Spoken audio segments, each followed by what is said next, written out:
রেগে গালমন্দ করে গ্যালারি থেকে বেরিয়ে গেলেন তামিম ইকবাল। ফুটওয়ার্ক নেই, বলে শেষ পর্যন্ত চোখ নেই।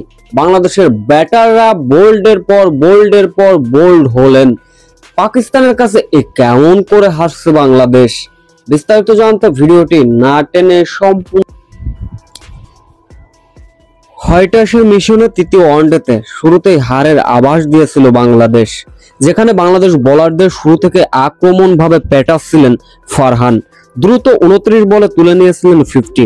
তবে সত্যি কথা বলতে বাংলাদেশের আজকের ম্যাচটা সত্যিই সব থেকে বাজে বোলিং এবং ব্যাটিং ডিপার্টমেন্ট ছিল, যেখানে বাংলাদেশকে নির্ধারিত 20 ওভার শেষে 179 রানের লক্ষ্যমাত্রা ছুড়ে দিয়েছিল পাকিস্তান। এই লক্ষ্য তাড়া করতে নেমে শুরুতে অবশ্য ধাক্কা খেলেন তামিম অবশ্য সাজঘরে ফিরলেন। এরপরে মোহাম্মদ নাঈম শেখ একাই যেন হতভম্ব হয়ে উইকেটে পড়েছিলেন। লিটন কুমার দাস এদিনও দলের প্রতি রাখতে পারলেন না আস্থা। বোল্ড হয়ে সাজঘরে ফিরলেন ফাহিম আশরাফের বলে।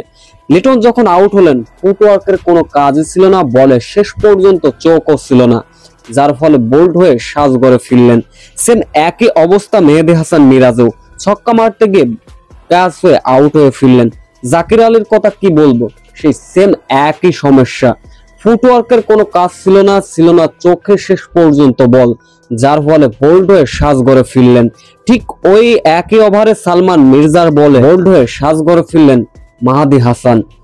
ফুটওয়ার্ক ছিল না, চোখে শেষ পর্যন্ত বল ছিল না, যার ফলে বোল্ড হয়ে সাজঘরে ফিরলেন। এরপর শামীম হোসেন পাটোয়ারি একই অবস্থা, শেষ পর্যন্ত বলে চোখ রাখতে পারেননি, বোল্ড হয়ে সাজঘরে ফিরলেন, যার ফলে বাংলাদেশের যেন বোল্ডে ভরা আজকের ম্যাচটি ছিল। 34 রানে যখন 6 উইকেট হারালো বাংলাদেশ, এক কথায় ম্যাচ তখনই হেরে গেল। পাকিস্তানের কাছে বড় লজ্জায় ডুবে হারলো বাংলাদেশ।